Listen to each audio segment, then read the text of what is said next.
Segunda Epístola do Apóstolo Paulo aos Tessalonicenses, capítulo 3, versículo de 6 a 15.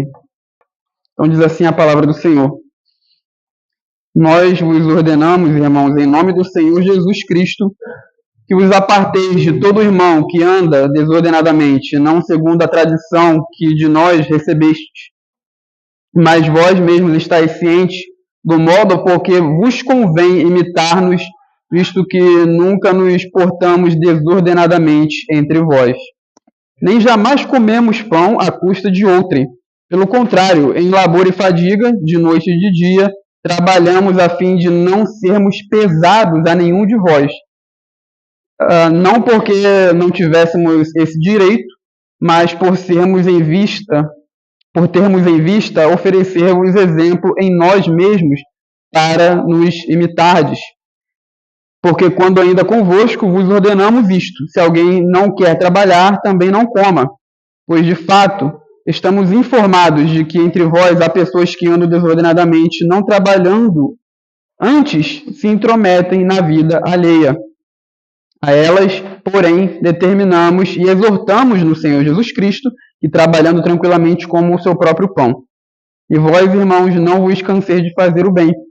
Caso alguém não preste obediência à nossa palavra dada por esta epístola, notai-o, nem vos associeis com ele, para que fique envergonhado.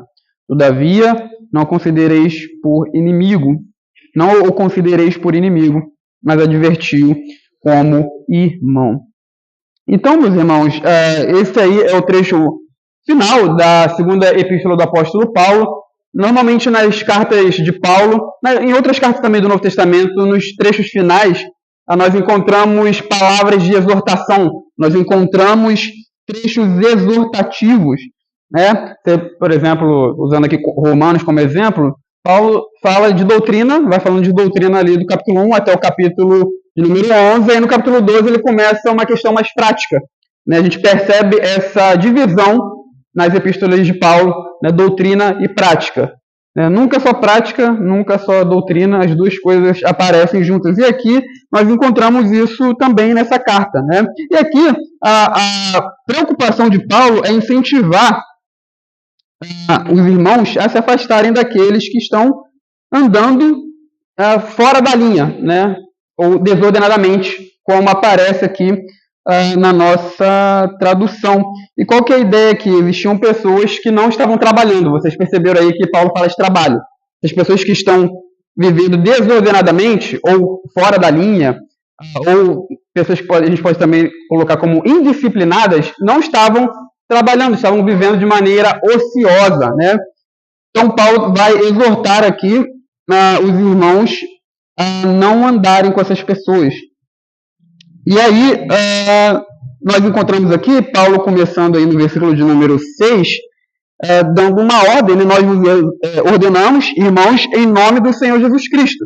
Então perceba que a ordem aqui, que Paulo vai dar para que eles se apartem dessas pessoas, é em nome do Senhor Jesus Cristo. Não sei se vocês já pararam para pensar o que isso significa, né? A gente encontra essa expressão várias vezes nas Escrituras, principalmente no Novo Testamento, né? Em nome do Senhor Jesus Cristo. A gente batiza o nome de Jesus, a gente ora em nome de Jesus, mas o que isso significa, né? O que significa isso aqui também, usado por Paulo, aqui, uma ordem em nome de Jesus? A gente pode, talvez, irmãos, traduzir isso daqui como pela autoridade do Senhor Jesus Cristo, tá? Paulo está invocando o nome do Senhor Jesus, usando o nome de Jesus, ou apelando ao nome do Senhor Jesus como a sua autoridade. Então a gente pode entender dessa maneira, ou seja, eu estou ordenando a vocês pela autoridade de Cristo, ou eu invoco o nome de Cristo para essa ordem que eu estou dando. Então, Paulo, ele não está falando aqui baseado na sua própria autoridade, baseado em si mesmo. Claro que ele tem autoridade, né? Ele era um apóstolo do Senhor Jesus Cristo, ele tem autoridade, mas essa autoridade é delegada a ele. É uma autoridade que vem do Senhor Jesus. É por isso que ele invoca o nome de Cristo aqui. E aí, ele vai falar aí, qual que é a ordem, né? Versículo 6. Que vos aparteis de todo irmão que ande desordenadamente, não segundo a tradição que de nós recebestes. Então, a ideia aí, a ordem é para se afastar de algumas pessoas que são irmãs, tá? Veja, ele não está considerando essas pessoas descrentes. A ideia não é essa. Tanto é que ele vai falar aqui no versículo 6, aparteis de todo irmão. E lá no versículo 15, todavia não o considereis por inimigo, mas advertiu como irmão. Né? Então, é uma pessoa que estava andando errado, fazia parte da comunidade cristã, mas os crentes ali em Tessalônica não deveriam considerá-la não crente, né? Como se fosse gentil ou alguém de fora da comunidade. Né? E aí, a disciplina que, como nós falamos, é se afastar dessa pessoa. Nós encontramos no Novo Testamento vários tipos de disciplina. Quais nós podemos listar aqui? Vocês lembram algum tipo de disciplina que aparece no Novo Testamento? Disciplina sobre um irmão que está pecando? A admoestação é um tipo de disciplina. Isso aparece, por exemplo, na boca do nosso Senhor Jesus Cristo, né? Ele fala que quando o irmão pecar, você vai lá e adverte ele. Se ele não te ouvir, você vai lá e chama 2 ou 3. E se ele não ouvir vocês, aí você entrega isso para a igreja e essa pessoa vai ser considerada publicano, gentil, né? Ou seja, vai ser excluída. Tem exclusão também, pode ser um modo de disciplina expulsão. Exatamente, então o pastor já matou as duas aqui, ó. Exortação, né? Qual a palavra? Admoestação. Admoestação ou exortação, que é a mesma coisa. A outra é exclusão. Aqui nós encontramos uma também, que é se afastar dessa pessoa, né? Se afastar da comunhão com ela. A gente vai ver mais para frente que isso provavelmente tem a ver também com a ideia de você nem comer com ela, tá? Então, Paulo, ele vai falar aqui de não vos associeis, cadê? No versículo 14, né? No final aí, nem vos associeis com ele para que fique envergonhado. Isso envolve provavelmente não comer com a pessoa. E por quê? Porque quando você come com alguém à mesa, quando você se senta à mesa com alguém, isso significa que você está se associando com aquela pessoa. Hoje em dia isso é verdade, naquela época mais ainda. As pessoas do mundo ali daquela época, do Novo Testamento, davam muito valor à ideia de você se assentar à mesa para comer. Tanto é que a gente vê isso nos evangelhos, né? Por que os fariseus criticavam Jesus quando ele comia com publicanos, pecadores? Porque existia um tipo de associação ali, né? Não igual o pessoal de hoje fala, né? Que Jesus sentava ali, as pessoas ficavam vivendo da maneira que, né? Antiga, de uma maneira pecaminosa, e Jesus estava ali, né? Como se ele estivesse até mesmo concordando com o pecado. Não é isso, tá? Eram pessoas que estavam seguindo Jesus e abandonando suas transgressões, embora fossem conhecidas como pecadoras ainda, né? Então, por que os fariseus criticavam Jesus? Porque existia uma importância muito grande nessa questão de se assentar à mesa com alguém, né? Se associar a alguma pessoa. E aí, provavelmente aqui Paulo está falando aqui também de nem comer, né? Não se associem com essa pessoa, nem se assentem à mesa com elas, né? Então, nós já vimos aqui, existem vários tipos de disciplinas, melhor dizendo, no Novo Testamento. A gente já viu aí, já falamos da exortação, da exclusão, e também aqui nós encontramos esse afastamento. Mas a gente deve lembrar que a disciplina o que a igreja, né, traz sobre um irmão que está faltando em alguma coisa, que está pecando, é para o bem dele. É para o seu próprio bem. Então a gente vê aí algumas pessoas falando, né, que amor é esse? Como é que eu vou me afastar de alguém que está pecando? Eu tenho que ficar próximo dele. Né? Claro que algumas ocasiões, sim, mas aí, né, tem que julgar com sabedoria. Agora, um irmão que já, né, é velho na igreja, está praticando pecado, não se arrepende, aí você vai ficar se associando com ele, isso vai ser para o teu mal, porque você vai acabar, né, caminhando junto com ele em pecado também. Lembra que Paulo fala, um pouco de fermento leveda toda a massa, né? Então, você anda com pessoas que vivem em pecado, aquilo ali provavelmente vai te influenciar alguma hora ou outra. Então, não faz bem pra gente. Tem que se afastar mesmo. E quando a gente se afasta, a gente está fazendo bem a ele também, né? A quem está pecando. Porque ele vai ver e vai ficar envergonhado, como Paulo fala aqui, né? E vai se arrepender. Né? A ideia da disciplina, toda disciplina, a ideia dela é levar o pecador ao arrependimento. É levar o pecador a reconhecer o seu pecado. Nunca para o mal. Né? Então, quando alguém na igreja é disciplinado, é afastado da comunhão, é admoestado e também isso envolve quando alguém é excluído, né, da igreja, é sempre com vistas ao bem do pecador, para que ele reconheça o seu pecado e se volte arrependido para Deus, né? Isso não é para o mal dele, a gente está fazendo isso com amor. Então é assim que essa é a verdadeira compreensão da disciplina eclesiástica, não igual as pessoas falam por aí, né? Ah, eu não vou me afastar, isso é falta de amor. Não, é amor, né? O amor bíblico é assim, né? Então, veja aí, versículo 6, ele vai falar de se apartar de todo irmão que anda desordenadamente, não segundo a tradição que de nós recebeste, né? E aí, Paulo fala aqui dessa tradição que provavelmente ele está falando aqui, se referindo à tradição que ele entregou aos Tessalonicenses quando esteve com eles. E até ele vai falar aqui, no versículo de número 10, 10, porque quando ainda convosco vos ordenamos isto, né? Então, Paulo, quando esteve em Tessalônica, no momento em que ele plantou aquela igreja, fundou aquela comunidade, ele exortou sobre o dever de trabalhar. Na sua primeira carta a eles, ele também fala isso, lá no capítulo 4. Capítulo 4, versículo 10 a 11. Alguém lê para a gente, por favor? Capítulo 4 de 1 Tessalonicenses, versículo de 10 a 11. E na verdade, está praticando isso mesmo para o irmão de toda a nossa contudo, os outros cada vez mais, e a negligenciar-nos a consequência cuidar do que é vosso e trabalhar com a sua perdão, como precisamos. Então, tá vendo? Paulo já falou 2 vezes com ele sobre isso. Pessoalmente, depois na sua primeira carta, e agora, na segunda carta, é a terceira vez que ele está falando sobre esse assunto do dever de trabalhar.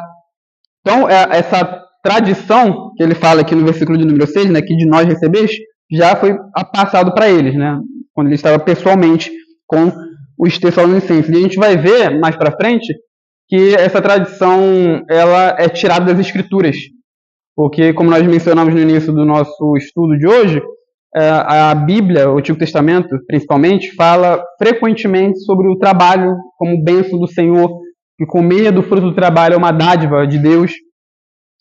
Então a ideia é essa, né?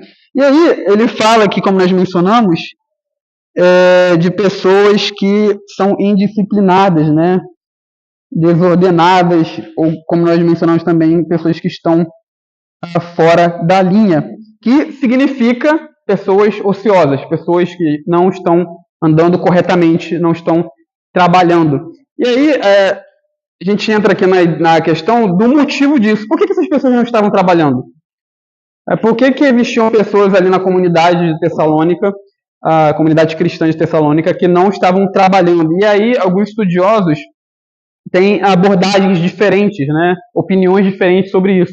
Normalmente a gente vê que uma opinião frequente é que eles estavam deixando de trabalhar por causa de uma compreensão equivocada sobre escatologia. E qual que é a ideia disso? Eles pensavam que o dia do Senhor já chegou. O dia da vinda de Cristo já chegou. Então, o trabalho não importa mais.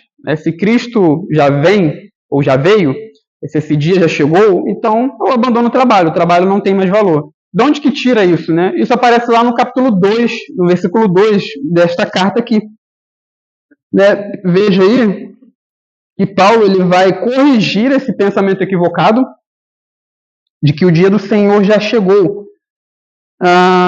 Que não vos demovais da vossa mente com facilidade, nem vos perturbeis, quer por espírito, quer por palavra, quer por epístola, como se procedesse de nós, supondo tenha chegado o dia do Senhor. Então, Paulo aqui ele vai dizer, olha, não fiquem perturbados na mente de vocês, quer seja por espírito, aqui espírito a gente viu, a gente já estudou esse texto, né? Que espírito aqui tem a ver com espírito profético, né? Palavra profética. Ou seja, não ouçam palavra profética nenhuma de que o dia do Senhor já chegou. Aí ele vai falar aqui também, quer por palavra, quer por epístola, né? Ou carta, como se viesse de nós. Aí a gente sabe também que talvez, né? Provavelmente epístolas que a gente chama de espúrias, epístolas falsas de Paulo, estavam, né, transitando já. Então, pessoas escreviam cartas falsas e enviavam, né, como se fosse a própria pessoa. Então Paulo vai falar que eles, olha, não se atentem para isso, né? Como se o dia do Senhor já tivesse chegado, porque isso não aconteceu. Aí a gente viu, né, que algumas coisas teriam que acontecer antes que chegasse o dia do Senhor. Então, algumas pessoas, alguns estudiosos do Novo Testamento fazem essa ligação, né? Eles estavam pensando que o dia do Senhor chegou. E aí, eles estavam deixando de trabalhar, né? Se o Senhor já veio, então não precisa mais de trabalho. Só que o problema aqui é que a gente já viu que Paulo já exortava eles desde quando ele plantou a igreja, né? Desde quando ele plantou a comunidade de Tessalônica, ele já falava que eles deveriam trabalhar. E não tinha esse problema ainda, né, de pensar que o dia do Senhor já chegou. Então, provavelmente aqui o problema também não é esse, tá? E aí, a outra possibilidade que a gente traz aqui, que eu anotei, cadê a escatologia equivocada? Outra possibilidade é o desprezo pelo trabalho manual. Na época ali, algumas pessoas que eram mais intelectuais desprezavam o trabalho manual, né? Então, talvez alguns cristãos em Tessalônica estavam deixando de trabalhar por causa desse desprezo que vinha dos intelectuais da época, né? Mas aqui parece que também não é esse o caso.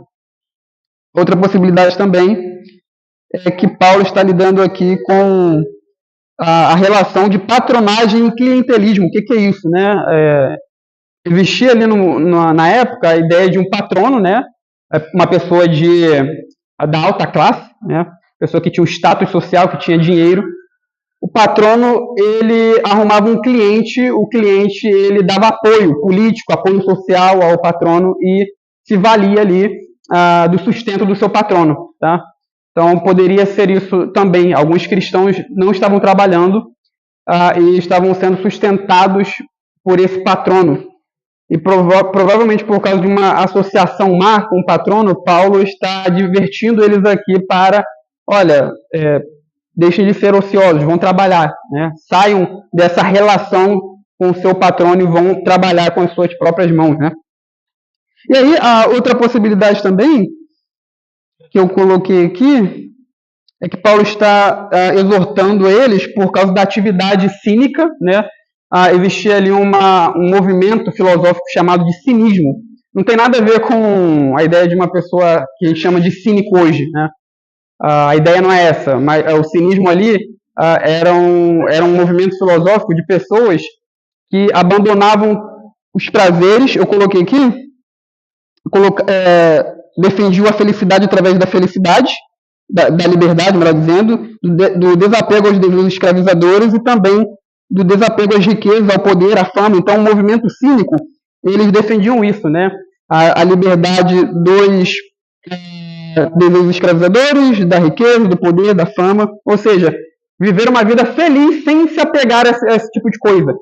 E aí, alguns cínicos deixavam de trabalhar para pregar nas praças.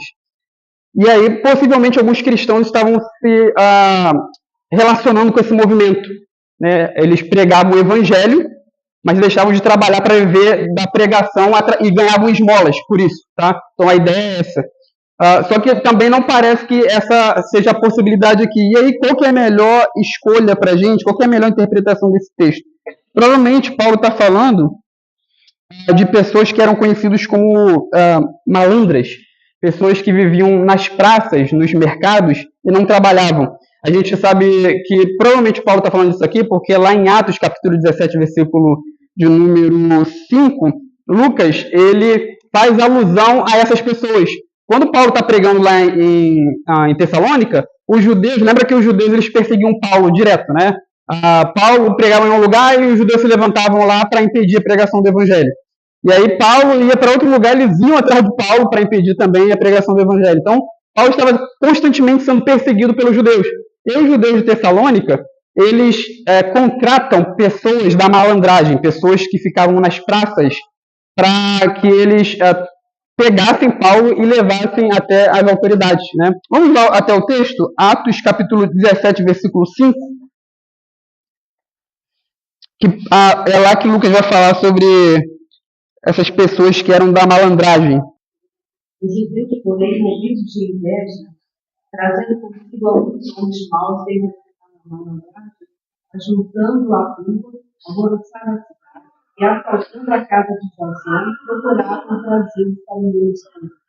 Então, a ideia aí de malandragem, né, a palavra que Lucas usa, a palavra grega é agoraios, ou agorios, que vem de agorá, que o ágora, né, como a gente pronuncia em português, que eram esses locais públicos, mercados públicos, onde também acontecia vendas ali, debates. Então, essas pessoas eram aquelas que viviam ali nas praças, né? Eles eram ociosos. Aí, provavelmente, algumas dessas pessoas se converteram ao cristianismo, só que continuaram vivendo daquela maneira, entendeu? Ociosos, não trabalhando. E aí Paulo já falou com eles quando estavam pessoalmente, falou na primeira carta também, e agora é a terceira vez que ele vai advertir sobre o dever de trabalhar, né? E agora ele inclui essa questão de que, olha, se essas pessoas não estão trabalhando, se afastem delas, tá? Então, provavelmente, essa era a questão aqui. E aí Paulo, no versículo de número... Cadê? Versículo de número 7... Do 7 ao 9, ele vai dar o seu exemplo, né? Veja aí que no versículo 7, ele vai falar, vocês sabem, ou estão cientes, do modo que convém imitar-nos. Versículo 8, ele vai falar o que ele fez lá em Tessalônica, né?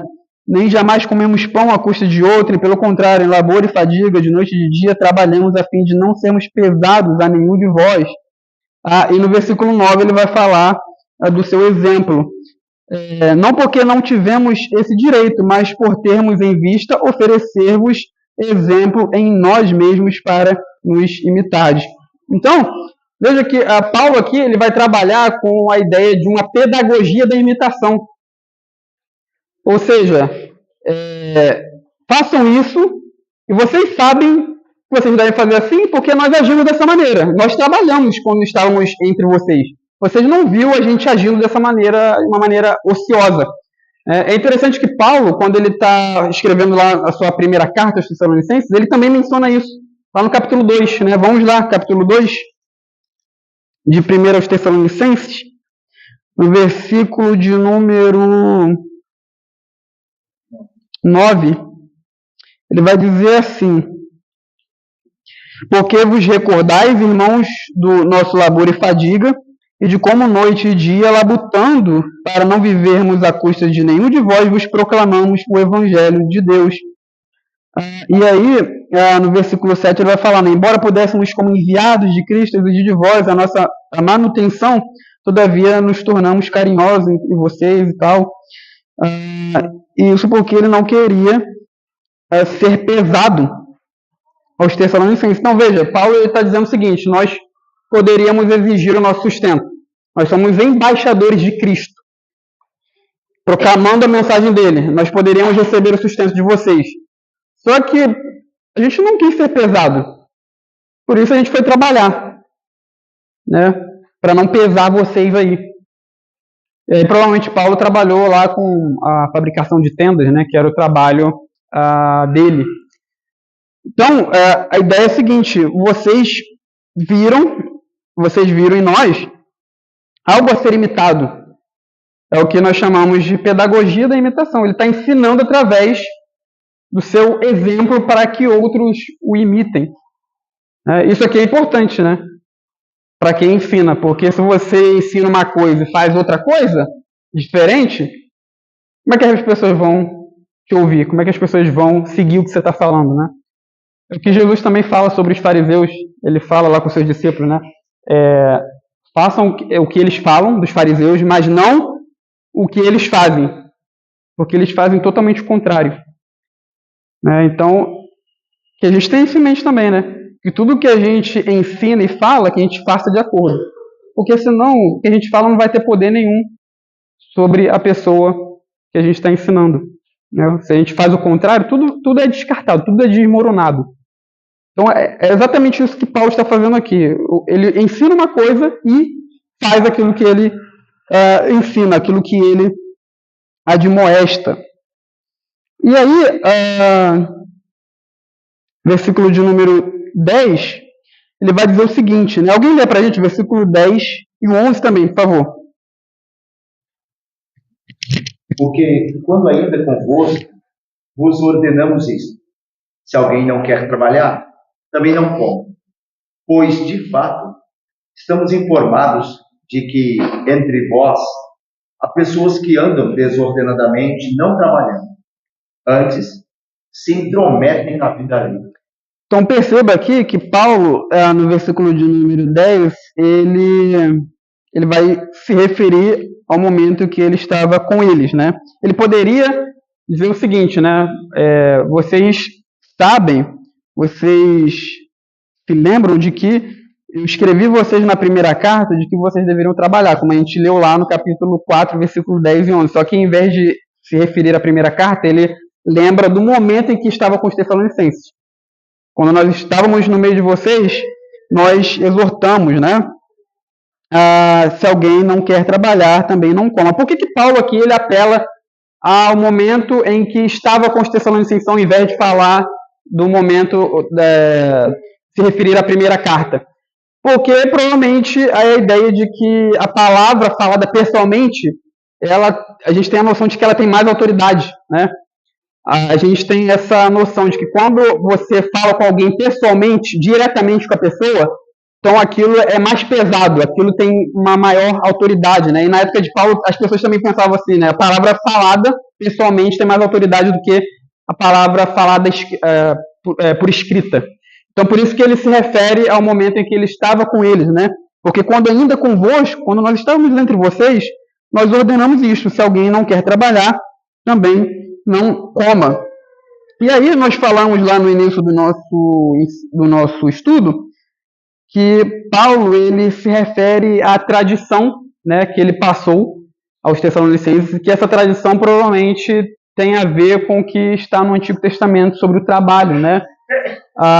E aí, como nós mencionamos, no Antigo Testamento, que é essa tradição que Paulo fala aqui, tem vários textos que incentivam o trabalho, tem vários textos que falam que o trabalho é uma dádiva divina, e a gente vai ler alguns deles aqui, eu peço aos irmãos para que nos ajudem.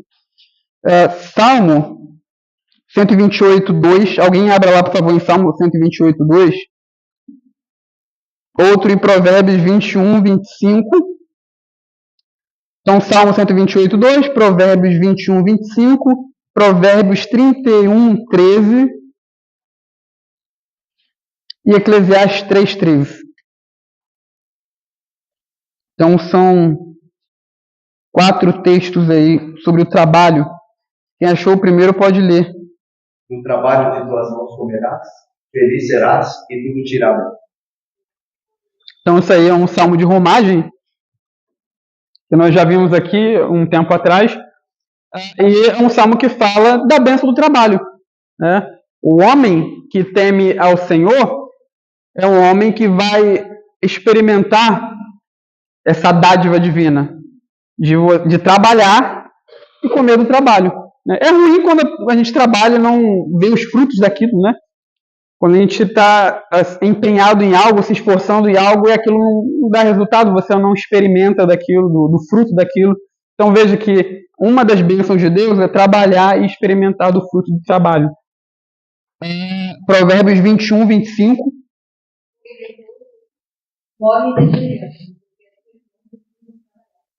Então o preguiçoso morre desejando porque as suas mãos recusam trabalhar, né? É uma máxima que Provérbios traz aí para a gente, que tem como intuito incentivar o trabalho. Ele dá o exemplo do preguiçoso, que não trabalha, justamente para incentivar o trabalho, né? Então é isso que Provérbios está fazendo aí. Provérbios 31:13.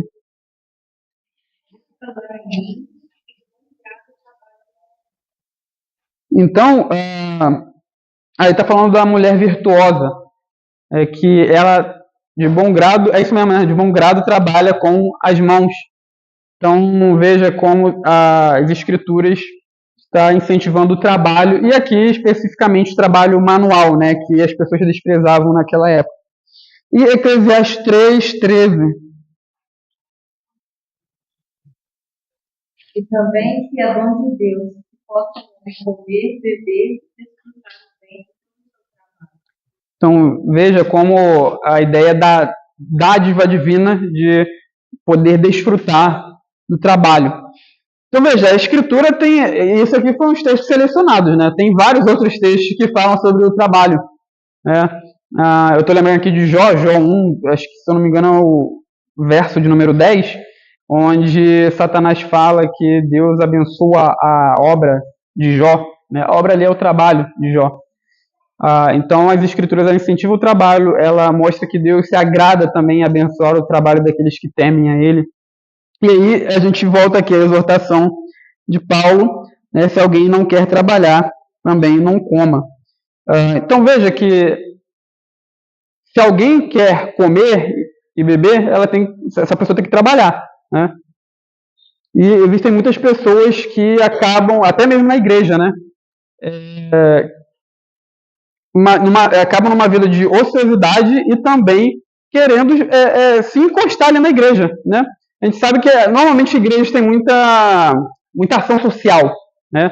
Ação social, e às vezes, e as que não têm ação social, tem o sustento ali para os irmãos que têm necessidade. A nossa igreja, por exemplo, não sei se tem ainda, mas acho que tem, né? A cesta básica que a gente dá para as pessoas que têm necessidade, né? Que não podem trabalhar.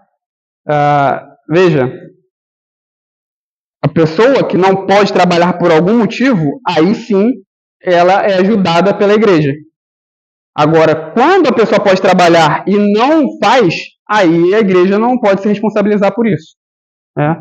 Levando em conta esse princípio. Se alguém não trabalha, não coma, né? Então, a gente encontra, voltando aqui, a gente encontra muitas pessoas na igreja que querem se aproveitar, né? Querem ficar ali encostada, não estou trabalhando, mas estou recebendo aqui a ajuda da igreja, né? Muitas pessoas entram nesse meio porque estão desempregadas e tal, aí vai lá, conversa com os líderes da igreja, aí recebe ajuda, aí ela acaba se acostumando com aquilo, né? Ela fica encostada ali. Ela não vai procurar trabalho, estou recebendo aqui, estou recebendo a cesta básica, estou comendo, me alimentando, tenho roupa para vestir, vou continuar aqui sem trabalhar, né? O cristão não pode ter esse tipo de pensamento. E a liderança da igreja, quando percebe isso, quando ela vê que isso está acontecendo, aí tem que chamar o irmão para conversar e exortar ele, né? Meu irmão, você está com saúde, né? A igreja não pode ficar te sustentando dessa maneira, visto que também tem outras pessoas que poderiam até mesmo receber algo mais, né? Pessoas que não podem trabalhar, e poderiam receber essa ajuda, ter uma ajuda maior da igreja. E você está encostado aqui, né? Até atrapalhando esse trabalho, o trabalho de misericórdia da igreja. Então, a gente tem que ter cuidado com esse tipo de pessoa. E é interessante nesse que o texto bíblico tem todo esse cuidado, né? Uhum. A sabedoria de Deus, na palavra dele é perfeita, né? Porque diz aí no versículo 10 assim: se alguém não quer trabalhar. Sim. A palavra não diz se alguém não trabalhar. Sim. Porque pode ser que não trabalhe, como você bem colocou, questão que está fora do controle dela. Sim. Às vezes ela está procurando emprego e não encontra, mas está procurando, está atento a isso. Aqui diz, não quer. Sim. Então é muito precioso ver como essa palavra de Deus deixa muito claro, né? Em que contexto é que não deve ser sustentada quando a pessoa não quer. Exatamente, né? Que entra no exemplo que a gente deu aqui, né? De alguém que tem saúde, de que pode buscar um emprego, um trabalho para o seu sustento, mas não faz, né? Fica encostado ali, né, na igreja. E sabe que a igreja tem essa... as pessoas veem assim, né? A igreja tem amor ali dentro, né? Elas cuidam dos necessitados. A pessoa quer se aproveitar, na verdade. Né? Tem muita gente com más intenções, né, que se aproveitam desse tipo de caridade que a igreja faz corretamente, né? A igreja faz corretamente. Mas aí pessoas mais, né, às vezes nem não cristãos, mas pessoa dentro da comunidade cristã que até é crente, mas ela deixa ali o pecado dominar o coração dela e se encosta, né? É interessante, mais uma vez, com a sua licença, licenciado Matheus, que com a sua licença, licenciado, que é interessante que eu estava vendo esses dias que Paulo, irmãos, quando Paulo diz que a igreja deve ajudar as viúvas, Paulo faz questão, né, Mateus querido, de colocar lá as verdadeiras viúvas, até nisso tem um critério, né, de ajudar alguém, porque Paulo diz assim, olha, que as verdadeiras viúvas sejam ajudadas. Existe viúva falsa? A ideia é a seguinte, é que a verdadeira viúva é aquela que é de marido e filho, ou seja, é a mulher que perdeu o marido morreu, e não teve filhos. Ela não tem recurso, ninguém para ajudá-la, parente, né, próximo. Então, que a igreja a ajude. Mas tem viúva que tem filho. Tem viúva que perdeu o marido, mas tem filho adulto trabalhando. Então, os filhos a ajudam. Antes da igreja, que os filhos a ajudem. Por que os filhos a ajudam? Tem um mandamento para isso, lembra? Honra teu pai e a tua mãe. Então, porque se a igreja ajuda a viúva que tem filhos, aí os filhos não cumprem o mandamento. Então, por isso que Paulo tem esse cuidado de colocar lá também, né? As verdadeiras viúvas. Não é qualquer viúva que deve ser ajudada, mas aquelas que realmente estão sem nenhum apoio. E ele até vai falar, né, que as viúvas mais novas, eu quero que elas se casem, né? Até para que elas não sobrecarreguem a igreja, né? E ele até vai falar aqui, que o pastor estava citando aí, 1 Timóteo 5:16, se alguma crente tem viúvas em sua família, socorra-as e não fique sobrecarregada a igreja, para que esta possa socorrer as que são verdadeiramente viúvas. Então veja que a ideia é que, olha, não sobrecarregue a igreja, né, para que ela possa realmente ajudar aqueles que realmente são necessitados, no caso aqui que Paulo está citando, as viúvas, né? Oi. É o trabalho atualmente. Não gostei, né? Você falou que também faz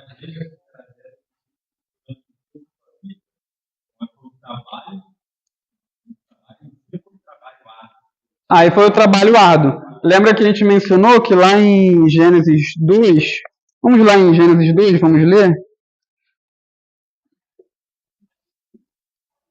Gênesis 2, a partir do versículo 15. Não, versículo 15 só, Gênesis 2:15. Tomou, pois, o Senhor Deus ao homem e o colocou no jardim do Éden para o cultivar e o guardar. Então, foi um trabalho, né? Cultivar no jardim, a pessoa está trabalhando, né? E guardando também, está sendo um vigia ali. Então, veja que isso aqui é antes do pecado, né? Depois, quando o homem peca, aí vem o trabalho duro. Do suor do teu rosto você vai comer o teu pão. A terra vai vai produzir figos,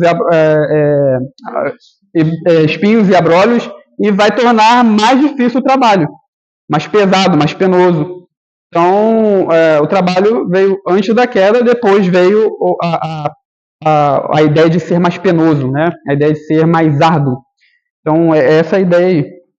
E aí, voltando aqui a 2 Tessalonicenses, capítulo de número 3, Paulo vai dizer aí no versículo de número 11, pois de fato estamos informados que entre vós há pessoas que andam desordenadamente, não trabalhando antes, se intrometem na vida alheia. Ou seja, ele está falando aqui que foi informado, né? Aqui ele não menciona a fonte da sua informação. A gente sabe que, por vezes, Paulo ele cita a fonte da informação dele, né?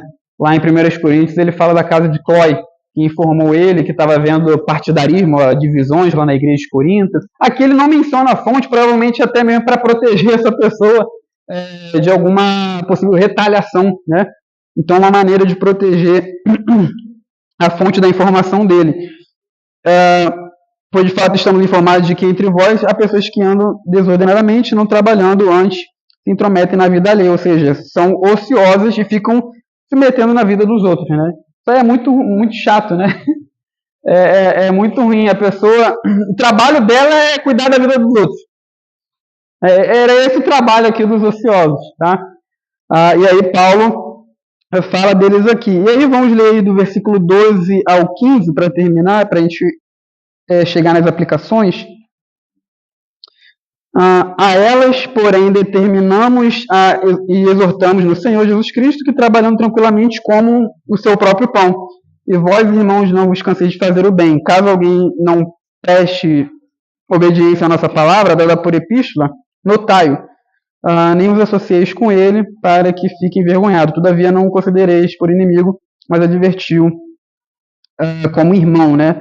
E aqui, dando foco no versículo de número 14, ele vai falar que se alguém não preste atenção, não preste obediência, melhor dizendo, à nossa palavra, dada por epístola, note essa pessoa, né? Aqui é interessante que a palavra que foi traduzida como notai, marque essa pessoa. Ou seja, ele está mandando os crentes ali vigiar quem está andando corretamente ou não. A gente não gosta muito disso, né? De ter a nossa vida vigiada por outras pessoas. Normalmente, quando... Até nas igrejas a gente vê isso, né? Quando um irmão percebe que o outro está pecando, aí vai advertir. Ou seja, ele marcou, né? Ele marcou a pessoa que está andando desordenadamente. Aí a pessoa, mas você não tem nada a ver com a minha vida. Né? Você não tem nada a ver com a minha vida. Me deixa aqui vivendo, fazendo as coisas que eu estou fazendo. Né? É entre mim e Deus. Isso daqui é entre mim e Deus. Não se mete. Né? Entre mim e Deus é uma outra maneira de falar, me deixa viver no meu pecado. Não vem mexer aqui, tá? É assim que as pessoas falam. Mas perceba o que Paulo está falando. Ó. Marca essa pessoa. Né? Presta atenção, vigia. Então, todo mundo que quer fazer parte de uma igreja, de uma comunidade cristã, essa pessoa tem que saber que não existe esse negócio de não se mete na minha vida. Isso aqui é uma família, tá? Dentro da tua casa, lá com a tua família, não tem esse negócio de não se mete na minha vida, porque tá todo mundo morando ali. Como é que chama se não se mete na minha vida? Né? O filho não pode dizer isso, principalmente o filho, né? Tá fazendo as coisas dele ali, aí o pai vem e fala uma coisa e não se mete na minha vida. Como assim? Você faz parte disso daqui. Né? E aqui é a mesma coisa. A igreja de Cristo é a família de Cristo. Nós somos irmãos uns dos outros. Né? Então, a gente tem que tomar conta uns dos outros. Né? E essa ideia de tomar conta, de vigiar, isso aparece em outros lugares também da Bíblia. Em Hebreus a gente vê isso também, né? Hebreus, a gente já falou muito tempo atrás sobre a carta aos Hebreus, né? A gente expôs aqui toda a carta aos Hebreus. E a gente vê lá que o autor, no capítulo 4, ele vai falar para que a igreja, as pessoas na igreja, encorajem, admoestem, tomem conta dos outros para que ninguém fique para trás. A gente está numa peregrinação a caminho da nova terra, do novo céu e nova terra, do novo mundo, que o autor aos Hebreus vai chamar de descanso, né? O descanso de Deus. E aí ele vai citar o exemplo de Israel. Muitos corpos caíram lá dos israelitas, né, no deserto.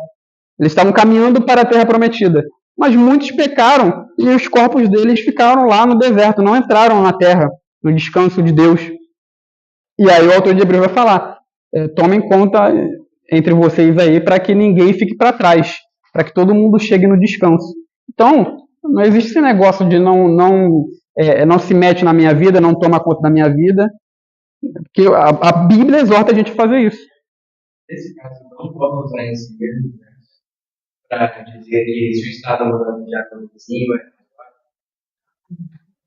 Como assim? Como? Se a maioria não está mudando, você vigiar sobre isso, não tem alguma legalidade. Então, assim, é basicamente a mesma coisa. A gente é uma comunidade civil, não uma comunidade Ele fala, Mateus, o senhor quer que eu fazer isso? Não, mas eu acho que é diferente o contexto, né? Porque aqui é comunidade cristã. E Não é a autoridade da comunidade, debaixo da autoridade da igreja e sociedade. então, mas nesse caso aí, é porque assim, nem tudo que o Estado fala a gente vai obedecer, né? Uma lei Hum. que não for contra o cristianismo. Uhum. Acho que depende do cara. E, na verdade, né, os meus irmãos, são esferas distintas, né? Esferas distintas. E nem tudo que uma esfera faz, a outra faz, né? Então, por exemplo, a esfera do Estado. A esfera do Estado tem uma natureza bíblica, porque Deus instituiu o Estado, ele não estabelece uma família. O Estado não é uma família, na lei de Deus. Como é que a gente sabe o que o Estado é? A gente vai à palavra de Deus que o instituiu. Deus é que instituiu o Estado. Então ele diz o que o Estado é. E não há nenhuma compreensão de família no Estado, né? Mas a família, o núcleo familiar, pai, mãe, filhos, e a igreja é chamada de família. Então a família cuida. É natural da família do pai zelar pelos filhos, vigiar os filhos. Assim também a igreja, através dos pais líderes, os pais também vigiam os seus. Mas essa não é uma função do Estado. Por quê? Porque na Bíblia não diz que o Estado é uma família. O Estado tem que vigiar nesse sentido. O Estado tem que promover uma sociedade tranquila para que as pessoas possam viver livremente, né? E o Estado, sim, tem que vigiar o mal. O homem mau, sim. Aí tem uma ordem clara para isso. O Estado é o vingador. Traz a espada para punir. Ele tem que ficar vigilante no homem mau. Agora, não nesse sentido da mesma esfera que é a igreja ou a família. Então, você vê a associação, né, entre família e igreja, porque Deus dá o nome da igreja de família dele, mas você não vê essa associação ao Estado. Então, há essa diferença. Então, o Estado fazer isso seria ultrapassar a esfera dele, entendeu? Tomar algo ou fazer algo que Deus não ordenou. Mas existem algumas leis do Estado que são bíblicas, né? Condenadas por Deus. Por exemplo, de vez em quando eu vejo lá no meu prédio falando, se você souber de um vizinho, uma mulher que está sendo espancada, ou um filho que está sendo maltratado, você está vendo, então, Não, eu dei esse exemplo também. Mas é de crime. É. De modo que crime, Uhum. mas é uma lei, né? Sim, sim. Você deve denunciar. Sim. É por isso que eu falei depende, né? Como o Dani lembrou aqui, se você vê alguém cometendo homicídio, ou, sei lá, uma mulher sendo espancada, aí o seu dever é denunciar, né? Agora, esse é um caso à parte. Outro caso é o Estado, sei lá, mandar eu vigiar, por exemplo, na Alemanha, né? O Estado mandar eu vigiar para ver se tem algum judeu para entregar aí é outra coisa, né? Por isso que eu falei, depende. Nesse caso aí, no caso da Alemanha, aí, claramente tem que desobedecer o Estado, né? E outra coisa, né? Você vê estados tirânicos, né? Que falam que vigiam os opositores, né? A pessoa que tem um partido diferente dele. Então tomam por isso como crime. Isso não é crime, isso é liberdade. Então você vê que o Estado já está corrompendo esses estados tirânicos. Eles já corrompem a ideia ali para poder dizer que estão vigiando, mas na verdade não é crime aqui. Eles estão chamando de crime, mas não é. Então, na Bíblia, o Estado é muito bem definido como vigilante para punir quem faz o mal. Aí sim. Né? Mas fora disso, ele está saindo da esfera dele. E aí assumindo uma competência que não. Exatamente. Então, como nós falamos aqui para fixar, não existe esse negócio de, né, só entre mim e Deus, não toma conta da minha vida. Você faz parte da comunidade da cristã, se você faz parte de uma igreja, você tem responsabilidades ali. E, né, se alguém te admoestar, você vai ouvir. Se você estiver caminhando errado mesmo, né? Se não tiver, ouve também e julgue, né, conforme a sabedoria que Deus nos dá. E só lembrando aqui, Mateus, meus irmãos queridos, mesmo essa vigilância, né, da igreja era feita em amor. Sim. Nada, né? O pastor vai chegar na sua casa aí, dá licença aí que o cara vai vigiar. É pra vigiar, não é pra ficar fazendo fofoca depois, né? Porque tem muita gente que compra isso daqui, mas com o objetivo errado, né? Mesmo essa vigilância, né, ela é feita em amor, né? Ela é aquela conversa de, olha, meu irmão, eu vi você fazendo isso. Você não deveria fazer isso. Se arrependa. Né? E fica ali, mas é uma vigilância que vai entregar, né? Até porque é interessante isso, né? Só para não ficar com o tempo também prejudicado. Mas é interessante que Jesus, quando. O que a Bíblia fala quando Jesus ordena? Quando você vê o teu irmão pecando, vai ter com ele. Não é? O primeiro passo não é entregá-lo, é vai ter você com ele. Está vendo que o ambiente é de amor. É tentar ganhá-lo antes que aquilo fique público. Antes que aquilo tome um contexto que tem que se tomar uma posição mais dura. Então, o contexto é tudo de amor, essa vigilância. Não é aquela coisa de, não, vamos entregar, vamos voltar, vamos denunciar. Não é assim, nesse sentido. Primeiro é tratar suasoriamente. Exatamente. Então, caminhando para o final aqui, algumas aplicações, 3 aplicações, né? O trabalho é importante e é uma bênção, nós já falamos sobre isso, né? E Deus, ele deu o trabalho ao homem e também ele dá as dádivas do trabalho. Então, nós devemos zelar pelo trabalho. Não nada dessa compreensão equivocada que as pessoas têm, né? De que o trabalho é uma maldição. Tem gente que pensa assim, a maioria das pessoas pensa assim, né? O trabalho é uma maldição. Então, a gente corre, quando a gente fala de trabalho, a gente corre em 2 riscos, né? Um deles é ver o trabalho como uma coisa horrível, maldição para o ser humano. A outra é idolatrar o trabalho como se fosse tudo na vida. O crente ele não pode ter nenhuma dessas 2 compreensões, né? Tem que dar o trabalho ou colocar o trabalho no seu lugar devido, como uma bênção do Senhor, mas lembra também que Deus deu descanso.